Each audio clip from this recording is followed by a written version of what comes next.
اعوذ باللہ من الشیطان الرجیم بسم اللہ الرحمن الرحیم وصلی اللہ علی سید الانبیاء والمرسلین والعاقبۃ للمتقین والنار للمشرکین اما بعد فقد قال رسول اللہ صلی اللہ علیہ وآلہ وسلم انہ قد اقبل الیکم شہر اللہ بالبرکۃ والرحمۃ والمغفرہ۔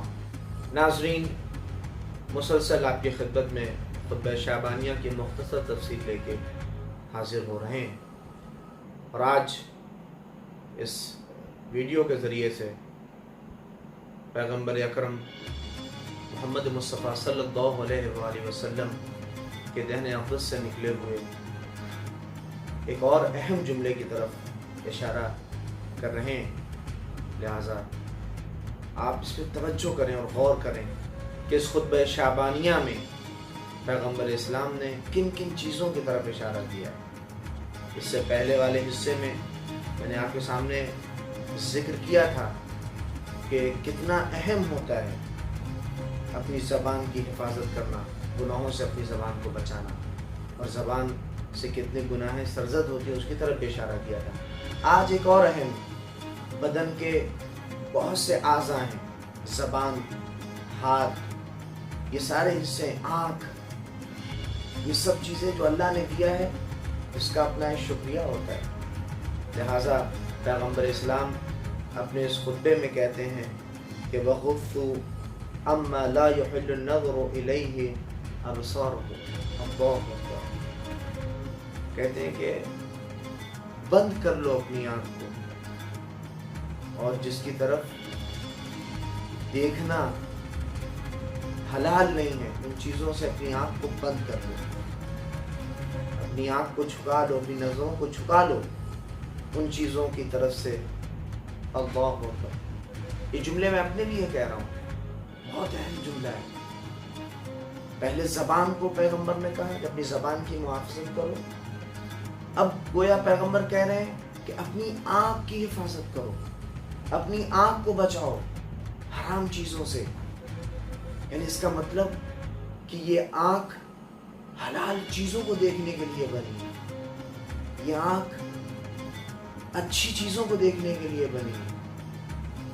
امیر المؤمنین علی بن ابی طالب علیہ السلام ایک بہت اہم فقرہ ایک حدیث میں ارشاد فرماتے ہیں کہ آنکھ کا سب سے نچلا درجہ کا جو آدمی اگر اس کا شکریہ ادا کرنا چاہتا ہے، سب سے یعنی نچلا حصہ شکریہ کا آنکھ کا اگر ہے تو یہ ہے کہ اس آنکھ کو ان چیزوں کی طرف، یعنی اس نظر کو ادھر نہ کرے کہ جو چیزیں انسان کو یاد خدا سے غافل کر دیتی ہیں۔ یعنی آنکھ کا سب سے چھوٹا شکریہ یہ ہے کہ اس آنکھ سے وہ نہ دیکھا جائے جن چیزوں کو پروردگار عالم نے منع کیا ہے اور یہ کہا ہے کہ اسے نہ دیکھو۔ واقعی اللہ نے یہ آنکھ کتنی بڑی نعمت ہے۔ آج ہم ان لوگوں سے پوچھیں کہ جن کے پاس آنکھیں نہیں ہیں، اس نعمت سے وہ استفادہ نہیں کر پا رہے ہیں، لیکن جن کے پاس یہ آنکھیں ہیں ان سے پوچھیں، اس لیے کہ نعمت کا احساس کب ہوتا ہے کہ یہ اہم ہے؟ جب نعمت ہم سے چھین جاتی ہے۔ جوانی ایک بہت بڑی نعمت ہے، لیکن جب یہ نکل جاتی ہے تب احساس ہوتا ہے کہ جوانی کتنی بڑی نعمت ہے۔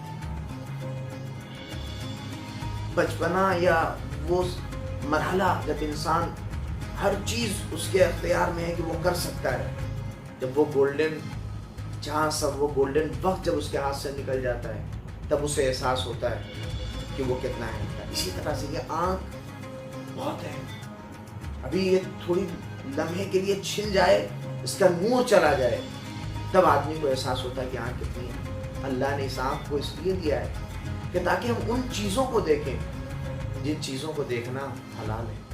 پیغمبر کہہ رہے ہیں اس فقرے میں کہ ان چیزوں کی طرف نظر نہ کرو جو چیزیں تمہارے لیے حلال نہیں ہیں۔ آنکھ سے ہی کتنے گناہ ہوتے ہیں، اور آپ معاشرے میں ان چیزوں کا ملاحظہ کر سکتے ہیں، دیکھ سکتے ہیں۔ میں ابھی آپ کے سامنے ایک حدیث پڑھ رہا ہوں اور اس حدیث میں آپ غور کریں کہ امیر المؤمنین کہنا کیا چاہتے ہیں۔ امیر المؤمنین اس حدیث میں ارشاد فرماتے ہیں، کٹ کرو، امیر المؤمنین ارشاد فرماتے ہیں ایک حدیث میں، کتنا پیارا جملہ ہے مولا کا، کہتے ہیں کہ من غص طرفہ، جس نے بھی اپنی آنکھ کو، اپنی نظر کو جس نے بھی بچایا یا بند کیا، یا اپنی آنکھ کو جس نے نیچا کر لیا، کہتے ہیں اراح قلبہ، اس نے اپنے دل کو سکون پہنچایا، اس نے اپنے دل کو مطمئن کیا۔ یعنی اس کا مطلب یہ ہے کہ اگر ہم ان آنکھوں سے حلال چیز کو دیکھیں گے تب اس دل کو سکون ملے گا، اور اگر حرام چیز کو دیکھیں گے تو اس دل کو سکون نہیں ملے گا۔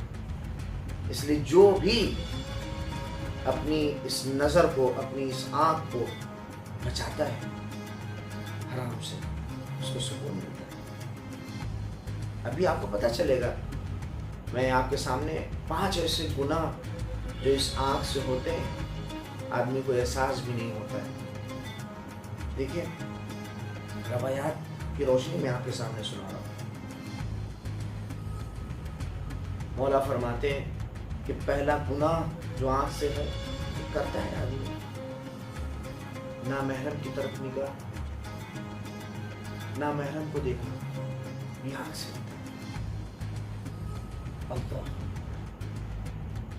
پروردگار ہمیں اس گناہ سے بچائے کہ نامحرم کو ہم دیکھتے ہیں، اور یہ نامحرم دیکھتے ہیں، اور بعض لوگوں کی عادت ہو جاتی ہے کہ وہ ہمیشہ دیکھتے ہیں اور وہ ہمیشہ دیکھتے رہتے ہیں۔ اللہ اکبر، اس لیے کہ ان کا دل مر چکا ہوتا ہے، ضمیر مر چکا ہوتا ہے، اور یہی نامحرم کو دیکھنا ہی یہ مقدمہ بنتا ہے زنا جیسی گناہوں کا، اس طرح کے گناہوں میں مرتکب ہونے۔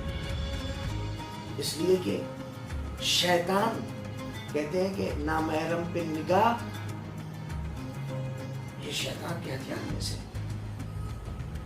شیطان اس کو استعمال کرتا ہے۔ جو بھی زنا کا مرتکب ہوتا ہے، اس گناہ کبیرہ کا مرتکب ہوتا ہے، وہ اسی نظر سے ہی شروع ہوتا ہے مرحلہ۔ پہلے اس نے دیکھا ہے، بار بار دیکھا ہے، پھر اس کے بعد یہ سلسلہ یہاں تک پہنچتا ہے۔ اللہ ہم لوگوں کو بچائے اس مرض سے اور اس گناہ سے۔ لہٰذا پیغمبر اسی لیے کہہ رہے ہیں اپنی نگاہوں کو بچاؤ، اپنی نگاہوں کی حفاظت کرو، اپنی آنکھوں کی حفاظت کرو، نہیں تو ہم اس مرض تک پہنچیں گے۔ بہت سی چیزیں ہیں لیکن میرے پاس وقت نہیں ہے۔ دوسری چیز، کسی مومن کو غصے سے اس کی عزت کو تار تار کرنے کے لیے دیکھنا۔ دیکھیے بعض لوگ ہوتے ہیں غصے میں آ جاتے ہیں، ایک بائیمان شخص جو مومن ہے اس کی طرف غصے سے دیکھنا، روایت کہتی ہے کہ مومن کی عزت کعبے سے زیادہ بڑھ کر ہے۔ اور مومن کو غصے سے دیکھنا، یہ نظر اور یہ دیکھنا بھی گناہ ہے، دیکھنا صحیح نہیں۔ تیسری چیز، دوسروں کے اموال کو، اللہ اکبر، یہ ہمارے سماج اور معاشرے کی بہت بڑی کمزوری ہے۔ فارسی میں کہتے ہیں ایک چشمی در چشمی، یعنی دیکھ کے کسی کے مال کو، کسی کے گھر کو، کسی کے پیسے کو، کسی کو گاڑی کو۔ دیکھیں اسلام اس سے منع نہیں کرتا ہے کہ آپ کسی کو دیکھ کے ترقی کریں، اسلام بالکل منع نہیں کرتا ہے کہ آپ دولت جمع نہ کریں، آپ کے پاس اچھا گھر نہ ہو، آپ کے پاس اچھی گاڑی نہ ہو، آپ کے پاس ثروت نہ ہو، لیکن اسلام حسرت کو منع کرتا ہے۔ مثلا ہم کسی کی گاڑی کو دیکھ کے حسرت کریں، میرے پاس بھی ہوگی، مثلا یہ حسرت کرنا کہ مثلا جو ہے کیا نام ہے، جو صحیح نہیں ہے اس طرح سے، اس لیے کہ کبھی کبھار یہ حسرت انسان کو گناہوں کی طرف لے کے جاتی ہے۔ اس لیے کہ ہمیں اس بات کا پتہ نہیں ہوتا ہے کہ سامنے والے کے پاس جو دولت، جو ثروت، جو مال، جو گاڑی آئی ہے وہ کیسے آئی ہے، اس نے کتنی زحمت، کتنی مشقت کی ہے۔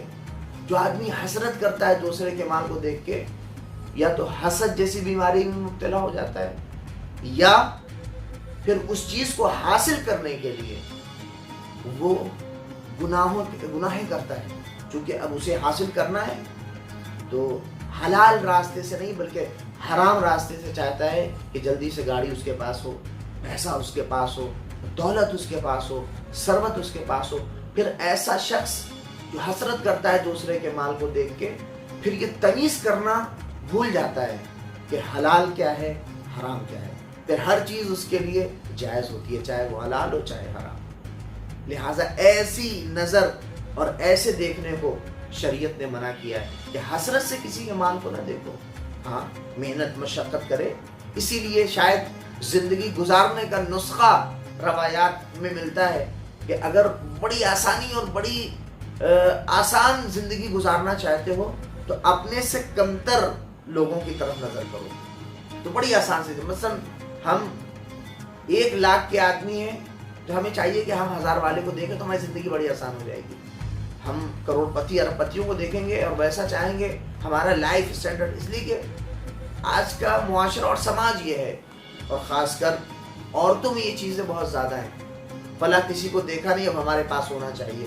اس کا شوہر نہیں پتا کہ اس کی تنخواہ کتنی ہے، وہ کتنا کماتا ہے، کیا کر سکتا ہے، لیکن ان چیزوں سے اور یہ گناہ ہے کہ کسی کو دیکھ کے ہم چاہیں۔ دیکھیں، کوشش کرنا اچھا یہ نہیں ہوتا ہے۔ دیکھیے، شیطان بہکاتا ہے، کیوں اس طرح کی حسرت دلاتا ہے؟ تاکہ آدمی گناہ کی طرف جائے، تاکہ یہ زبردستی کوشش کرے۔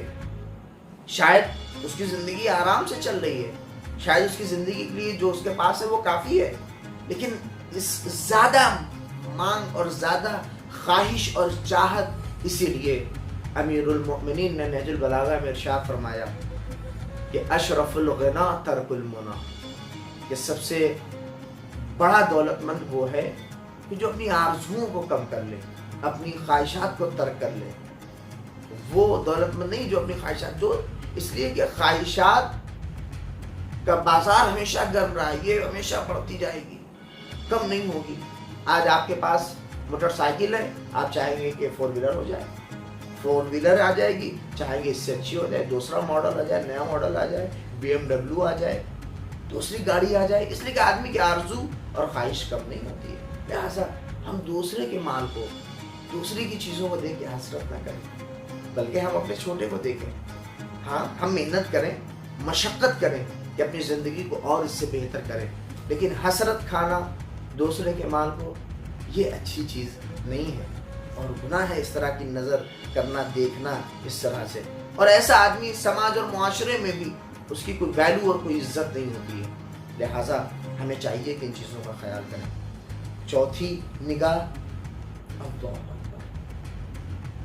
ان کتابوں کا مطالعہ اور ان کتابوں کی طرف نظر کرنا جو کتابیں آپ کو گمراہ کر دیں۔ آج دیکھیں معاشرے اور سماج میں کیسی کیسی کتابیں ہیں، میگزین ہیں ایک سے خراب سے خراب۔ اب دیکھیں، بڑا ہمارے یہاں اور ایک سوشل میڈیا کے اوپر بھی ایک دور آ گیا ہے، افیئر، یہاں تک کہ پہلی ملاقات، نعوذ باللہ استغفر اللہ، یعنی 2 لورز آپس میں ملے اور کیا ہوا اس کو باقاعدہ سوشل میڈیا کے اوپر فخریہ طور کے اوپر بیان کیا جاتا ہے، اور ایک اسٹوری کے طور کے اوپر فیس بک، ٹویٹر، ہر جگہ موجود ہے، اور اسے لوگ پڑھتے ہیں، اور اس میں باقاعدہ دکھاتا ہے کہ اتنے لوگوں نے اسے پڑھا، اتنے لوگوں نے اسے دیکھا۔ اس طرح کی خرافات چیزوں کو پڑھنا اور دیکھنا اچھی چیز نہیں ہے۔ باقاعدہ بعض اوقات تو پکس کے ساتھ ہے کہ ان کا یعنی شادی ہوئی نہیں ہے، نامشروع رشتے، اس کو باقاعدہ طور کے اوپر لکھ کے پرموٹ کیا جاتا ہے، اور جوانوں کے ذہنوں کو گمراہ اور خراب کیا جا رہا ہے۔ یہ آپ کیا سمجھ رہے ہیں کہ جو فیس بک کے اوپر فلاں سیلیبریٹی کی فرسٹ ملاقات اس کی گرل فرینڈ کے ساتھ، یا فلاں اس کے بوائے فرینڈ ملاقات فلاں کے ساتھ. یہ سب ساری چیزیں جو آپ کو فیس بک، مجھے بعض چیزیں چونکہ کہہ نہیں سکتا آدمی، میں اشارہ کر رہا ہوں، آپ دیکھیں آج کل کہ ابھی وہ فلاں کے ساتھ اس کا رشتہ ہے، فلاں کے ساتھ ہو گیا، وہ باقاعدہ اسٹوری کے طور کے اوپر دیا جاتا ہے. آدمی جو مشہور ہو گیا ہے اس کی چھوٹی سی چھوٹی بات کو، اس کی گناہ کو بھی شریعت جسے کہتی ہے کہ حرام ہے ایسے رشتے کو بھی اسٹوری کے طور پر پڑھنے کے لیے، اور لوگ پڑھتے ہیں. اور آپ دیکھیں ایک سے ایک ایسے پاپولر کتابیں چھپ رہی ہیں، میگزین ہے، سفر میں آدمی پڑھتا ہوا جاتا ہے. وہ کیا ہے؟ نامشروع رشتے، لیلا مجنون کی داستان، یعنی حرام کاریاں ایک اسٹوری کے طور کے اوپر اس طرح کی چیزوں کو کیوں ذہن کو خراب کیا جا رہا ہے؟ اس لیے کہ جو آدمی پڑھتا ہے جس چیز کو، اس کا اثر اس کے ذہن میں ہوتا ہے. اس لیے کہ وہ پوری تھیم اور وہ پوری فلم، ہم تو پڑھ رہے ہیں کتاب، لیکن اس کی پوری فلم ہمارے ذہن اور ہمارے دماغ میں بن رہی ہے. آیت اللہ بہجت ایک فقرہ کہا کرتے تھے کہ کسی نامحرم کے اوپر اگر کسی کے نظر پڑ جاتی ہے تو فطرت کا تقاضا یہ ہے کہ 4 سے 5 دن لگتا ہے اس تصویر کو ہٹانے کے لیے. یعنی اس لیے کہ یہ ذہن چیزوں کو کسب کرتا ہے. ہم اچھی چیزوں کو دیکھیں گے، اچھی چیز کسب کریں گے، بری چیز کی طرف نظر کریں گے، بری چیز کسب کریں گے. لہٰذا اس طرح کی سٹوری، اس طرح کی چیزوں سے پرہیز کریں ہمارے نوجوان، ہماری بہنیں، اس لیے کہ آپ کو گمراہ کرنے کی کوشش کی جا رہی ہے. ہم حلال اسٹوری پڑھیں، ایک سے ایک جناب یوسف اور جناب زلیخا، یعنی پیغمبر اسلام اور جناب خدیجہ کی زندگی کو پڑھیں کہ کتنی پاک و پاکیزہ زندگی، علی و فاطمہ کی زندگی کو پڑھیں. اس لیے کہ یہ وہ طیب و طاہر داستانیں ہیں کہ جسے پڑھنے کے بعد دل کو سکون ملے. اور آخری کہ کسی کو حقارت سے دیکھنا، نظر کرنا، بہت بڑا. کسی کو حقیر سمجھنا، کسی کو چھوٹا سمجھنا، یعنی اس کو ویلیو نہ دینا، یہ بہت بڑا گناہ ہے. روایات کہتی ایسا شخص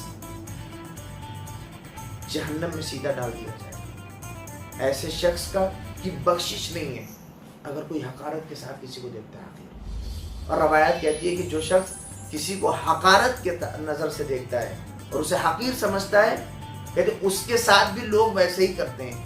دوسرے بھی اس کو حقیر کی نگاہ سے دیکھتے ہیں، حقارت سے دیکھتے ہیں، اسے بھی ذلیل سمجھتے ہیں، اسے بھی رسوا کرتے ہیں.